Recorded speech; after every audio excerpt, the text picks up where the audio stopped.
Casey finds herself in Tomorrowland. Casey finds herself in Tomorrowland.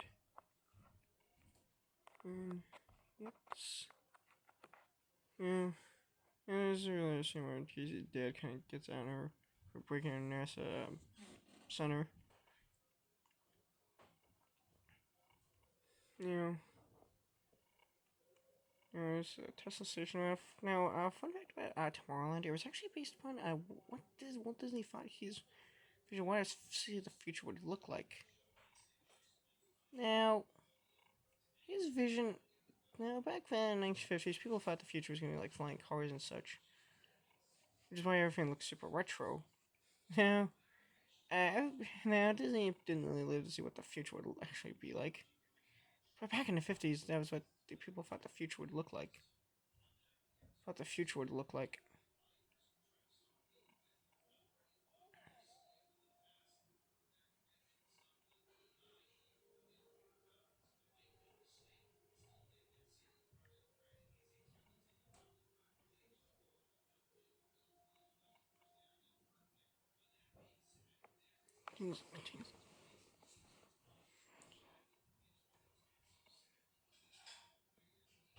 Of course, we're Casey's in Tomorrowland,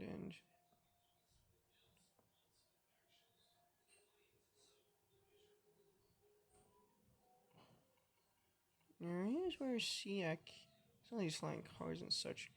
This is one that kind of looks like kind of out of Minority Report, almost. I can actually show you it. This. So basically, it's basically got a timer on. So yep. And this is a pretty cool scene here. Now, this movie's actually... fun fact, I almost nearly started Dwayne Johnson at one point. Yeah, this movie at one point was going to be a Dwayne Johnson vehicle at one point. Who later started another movie based on a Disney attraction, that being The Jungle Cruise, so... this and The Jungle Cruise were actually pretty big flops for Disney. It seems like Disney's movies based on Disney attractions outside Pirates of the Caribbean just don't sell very well, which is really strange. I mean... the review is high priorities for Disney, and yet they just don't do very well. I mean, I think with Jungle Cruise had the misfortune of coming out in back when people were trying to kind of trying to recover from COVID. Like, they had the misfortune of being released in the aftermath of COVID, so that put a dent on its box office. This one came out in 2015,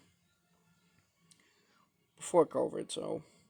Now, some people just don't know what really went wrong with this movie. A lot of people kind of blame the marketing for this movie, and I can see that. Because I think part of the problem is nobody actually knew what the heck this movie was until people actually saw it. Because the trailers didn't really... I think part of the problem is the trailers didn't really do a good enough job of... Despite the movie itself, trailers didn't really fully explain what the heck the movie was about. I think it took people a while to actually figure this movie out. It wasn't really until people actually saw it that they actually figured out what the heck it was about, so...